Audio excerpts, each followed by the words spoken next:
আসসালামু আলাইকুম রহমতুল্লাহি ওবারাকাতু। আমি সাজ্জাদ হোসেন, সভাপতি উত্তরা পূর্ব থানা ছাত্রদল। আজ পবিত্র ঈদুল আজহা উপলক্ষে আপনাদের সবাইকে জানাই পবিত্র ঈদুল আজহার শুভেচ্ছা। ঈদ মোবারক। ঈদ মানেই আনন্দ, ঈদ মানেই ত্যাগের মহিমা। ত্যাগের মহিমায় পবিত্র ঈদুল আজহা বয়ে আনুক আমাদের জীবনে অনাবিল আনন্দ ও সমৃদ্ধ।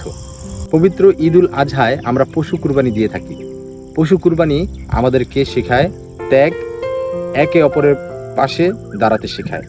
আসুন আমরা এই ঈদের আনন্দ একে অপরে ভাগ করে নিই এবং আমাদের আশেপাশে যারা অসচ্ছল আছে তাদের পাশে দাঁড়িয়ে তাদের মুখে হাসি ফোটানোর চেষ্টা করি।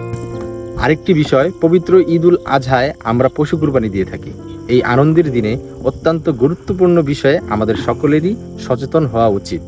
কোরবানি সম্পন্ন হওয়ার পর আমাদের চারপাশ, রাস্তাঘাট এবং পরিবেশের পরিষ্কার রাখার দায়িত্ব কিন্তু আমাদের নিজেরই। বর্জ্য নির্দিষ্ট স্থানে ফেলি, পানি ব্লিচিং পাউডার দিয়ে চারপাশ দ্রুত পরিষ্কার করে ফেলি। আমাদের সামান্য সচেতনতাই পারে আমাদের প্রিয় বাংলাদেশকে রোগমুক্ত ও পরিচ্ছন্ন রাখতে। নিজে সুস্থ থাকুন, প্রতিবেশীকে সুস্থ রাখুন এবং নিজে নিরাপদ থাকুন। সবাইকে আবারও পবিত্র ঈদুল আজহার শুভেচ্ছা। ঈদ মোবারক।